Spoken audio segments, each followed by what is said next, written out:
Duncan Robinson fakes. Tice right up into him, back to Crowder. Crowder hoists one up, and that's good, and a foul. Crowder fired an off-balance, contested three-pointer. Dragic now, 5 to shoot. Lost it momentarily, pulls back. Dragic a three-pointer. Bang! Goran Dragic from downtown. All pumped away by Butler. Butler with the steal. Butler back to Crowder, banks it home.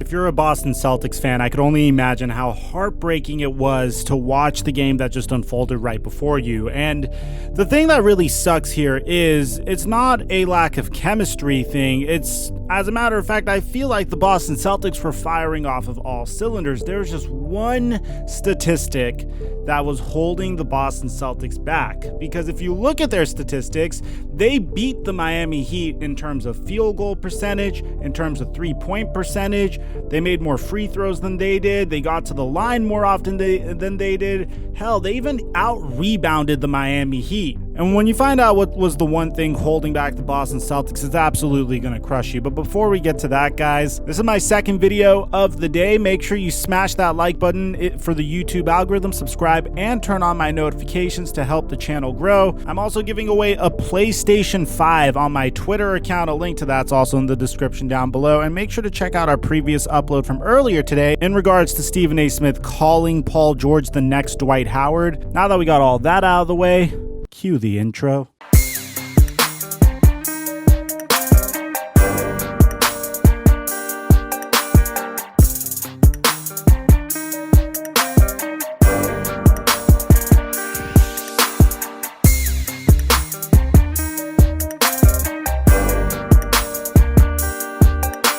Mic check 1 2 1 2, guys. I know we are all fresh off of the series that featured the Los Angeles Clippers and the Denver Nuggets, and the narrative in that series was one team was absolutely hungry to come back from a 3-1 series lead again, and the other team was just not playing up to expectations. The other team was lacking team chemistry, and it showed, and even the players admitted to it. But in this instance, you have two incredibly well-coached teams going against each other, and if you ask me, they're very similar to one another. There's no go-to star player for the Boston Celtics, and there is a star player for the Miami Heat, but he's not like a top 5 NBA star, as great as Jimmy Butler is. And you can let me know in the comment section down below if you think he's top 5, top 10, top 20, or top 50, but in my opinion, he's not a top 5 NBA star, and I'm sure we all agree. The reason why the Miami Heat usually play so well is because they're coached extremely well. They develop their talent really well. Each one of the players on the Miami Heat roster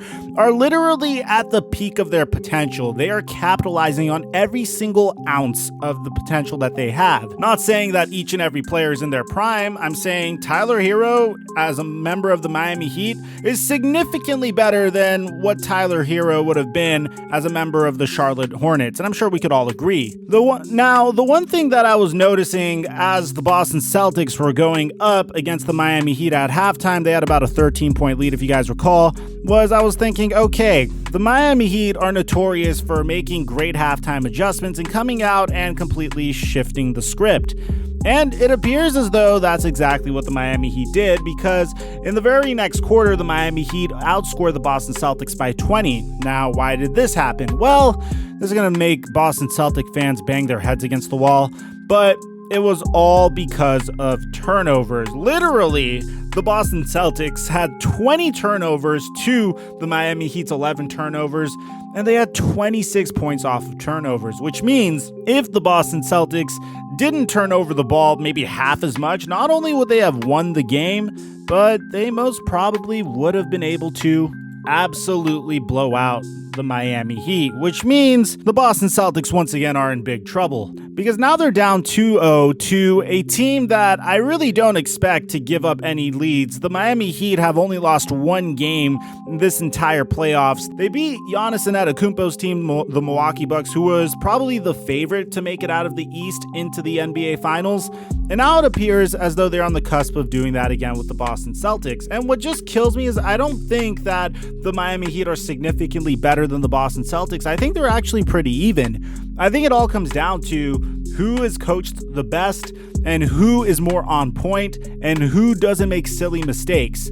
And I think that's what it comes down to in this series. Now, look, I don't want to go in on Brad Stevens. I love Brad Stevens. I think Brad Stevens is actually a remarkable coach and is a brilliant coach. But the one thing that is really screwing over the Celtics is the fact that Brad Stevens is getting outcoached by Erik Spoelstra. If you guys pay attention or paid close attention to the way the Miami Heat were playing basketball in this round as opposed to the first couple of rounds, in the first couple of rounds, they did not use zone at all whatsoever. And then they brought it back this round, and that was brilliant. It's like Erik Spoelstra knows what to do against each and every team.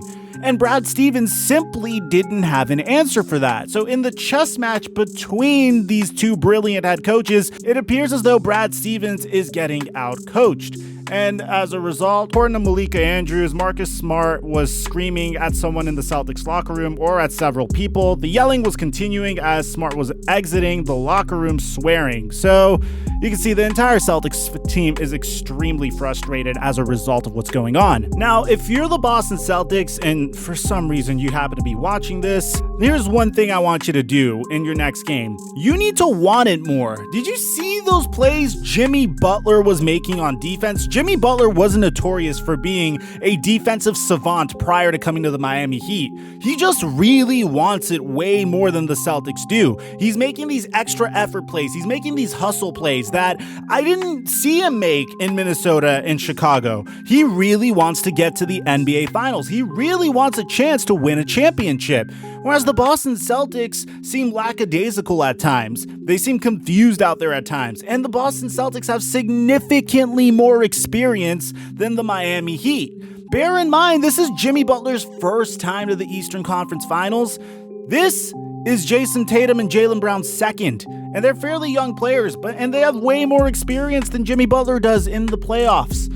So I would like to see them capitalize upon that experience and let it show in the future. If you want to take a look at the statistics just so you could further understand my frustration with the Celtics, Jason Tatum scored 21 points off of 6 of 12 shooting, but he had 5 turnovers. Kemba Walker, 23 points off of 9 of 19 shooting. And on top of that, he had 5 turnovers. Marcus Smart, 14 points off of 5 of 13 shooting, and he had 4 turnovers. And I understand being inefficient from the field because the Miami Heat defense is absolutely suffocating.